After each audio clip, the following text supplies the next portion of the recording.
full engagement in that area is going to determine the level of fulfillment you have or don't have in a relationship, right? The more engaged somebody feels that you are with them, the more energy you have, the more connection you have, the more aliveness you have. So part of what I'd like to kind of like experiment with here is kind of discover what creates engagement for real with you, what creates disengagement, because these are huge factors. Because if you understand what they are, your level of performance, your level of results, your level of leadership, your level of joy will change very, very radically. Who's with me that engagement is not just a term, but something that can make a difference in your body? Let me see a show of hands. Say I. Now, I'm asking if your hand raised for some engagement.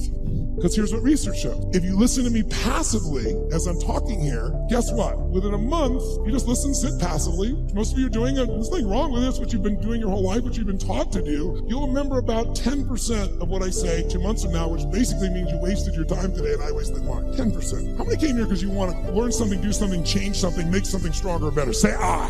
If that's true, then if all you do is take notes, which I don't see anyone barely doing, thank you very much, a few of them. I stand corrected and nudge the people on either side. What's wrong with you, bitch? Come on, where's the notes?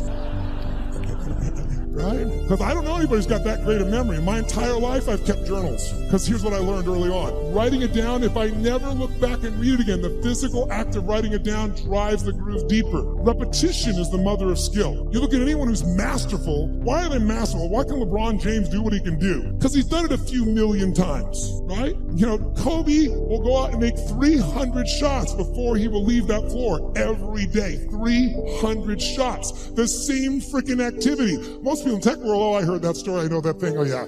If you're not doing it, you don't know shit. You understand. And understanding in $3 will almost get you a Starbucks. If you're going to master something, you need to get the repetition where you get it in your body and you bring emotion to it. And enough motion, enough repetition, it gets in your body, and now it becomes physical mastery. You don't think about it and you just do it. Mastery is tying your shoes. Most of you can do this, chew on some gum, send a text simultaneously. Not some people leave their tongue out while they're doing it. You get the idea. If you do something enough, you're confident enough, you're certain enough it's in your body. That's mastery. So I'd like to see if we couldn't get to a different level of mastery in this. And what I'm going to ask you to do is, by the way, if you listen and take notes, just write those notes down or you type them in, whatever you do. Research shows you'll retain about 40 to 50% of what's been said. For the future, I'd highly engage or encourage you to do that. Now might be a good time. There are other types of goals to consider. Family goals, social goals, lifestyle goals. This is pretty heavy homework, but remember, whether or not you do your homework shows up in the marketplace as well as in the classroom. After you have determined which of your goals are 1 year, 3 year, 5 year, and 10 year, and after you've made certain your list includes economic goals,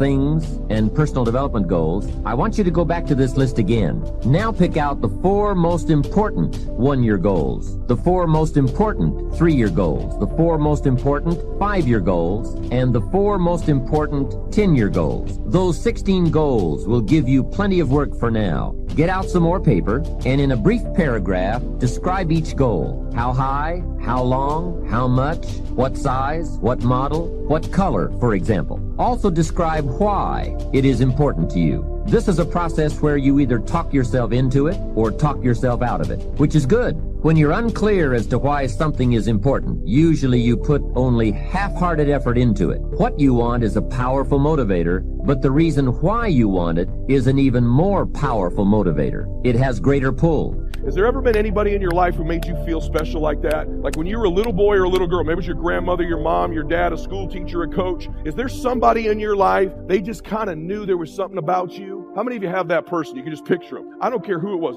Everybody does, by the way. The Lord sends all of us one. All of us in our life. If you haven't had them yet, they're going to arrive. You picture their face. You picture how much, it was just the way they looked at you. For me, it was my grandfather. I'm Edward III. And I would ride on his little lap, which you'd never do today, in his little van. We would drive to go get donuts in the morning before church on Sundays. And he had all these grandkids. He'd go, tell you don't your other cousin, you're going to do something great. And I'd look up at him. I am, Papa. You're going to do something great. And he'd tell me over and over. When one of my cousins was born, Peter, I was really jealous when he was born, and Papa called me at the house and said, he's still my favorite because you're going to do something great. He just knew there was something special about me. We've all had someone like that in our life. They just knew. He made me feel special. He saw the God in me. He saw Christ in me. He saw my blessings. He saw my gifts in me. All my life, I've tried to prove him right. That person who saw that greatness in you, picture their face. Maybe it was your mom, grandma, your dad, uncle, coach. They just know how special. Because you are. Listen to me. Because you are. Picture their face. If you think about it long enough, you'd actually get emotions. They're the one person who saw who you really are. The key here before we me leave, you see it. You're special. You're anointed. You're gifted. You're blessed. You're supposed to make a difference in the world. You're supposed to win. I promise you. I don't even know you, but I know where you come from. I know whose DNA is running through your blood. I know you come from the King of Kings. I know you're going to do something great in your life. And even if you're not religious or spiritual, I don't give a crap. I'm just telling you, you're going to do something great. You're going to do something great with your life. Prove them right. Honor those people. Look at you crying. Honor those people with your life. And Elijah has this moment. He's been exposed to your life. Exposure is the first step to transition. You can't change if you haven't been exposed. People who know better do better. He was exposed to the mantle, and all of a sudden he can no longer stay where he was before. And that is a Kairos moment, a powerful moment in the kingdom. When you're exposed to a ministry or a man of God or a woman of God, and all of a sudden you cannot be who you were before, that is a divine moment of God. It has nothing to do with money. It may require relocation. It may require being out of your comfort zone. It may require downsizing, but you're called to it, and you start boiling stuff and burning stuff and kissing your mother and father goodbye. It's stronger than a natural blood tie. It's stronger than a DNA. It'll pull you out of the church that your whole family was in, but you gotta go because something has happened in your life, and you can't stay in the first church of the Frigidaire because you've been exposed to a realm of glory. It has nothing to do with ethnicity. It'll make black folks hook up with white folks. It'll make white folks hook up with black folks. It'll make intelligent folk who get behind folks that are illiterate, but they're anointed and gifted. It'll make you give up your position, take a downside to be in the center of his will because you've been exposed to a realm of glory and a move of the Spirit, and you've got to have it in your life. Bless God, I got to stop because I feel the anointing of the Holy Ghost. There must be somebody in this room that's been called to the kingdom for such a time as this. You may find that some of your goals you thought at first glance were important are not important after all. Do some reflecting, refining, and revising. The point is, right now, try to have approximately 4 1-year, 3-year, 5-year, and 10-year goals that you truly believe in, that inspire you, that you've sold yourself on. When these goals and the reasons you want to obtain them are each clearly described in a brief paragraph, transfer this information to a journal or some type of notebook that you can carry with you easily and refer to often. It's essential to set aside some time every week to review all of your goals, to rearrange them, redo them, restructure them, to add goals, or to tear up the whole list and start over.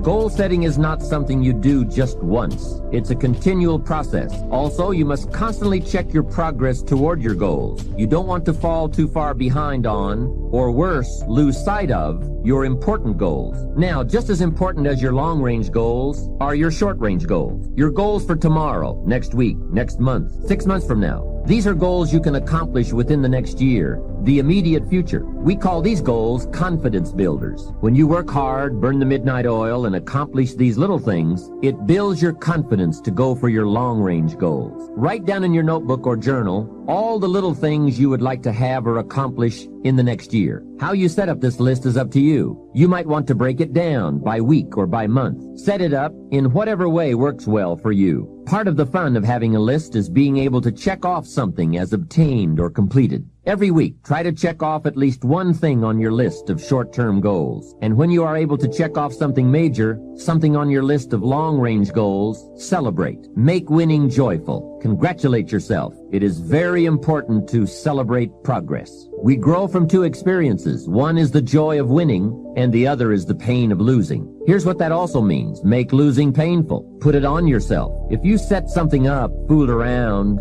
didn't pull it off, put it on yourself. And get around people who will help in this area. Hey, don't join an easy crowd. Go where the expectations are high, where the pressure to perform is high. It's how we grow. I'm certain that part of the reason why people let goal setting slide is because it is a lot of work.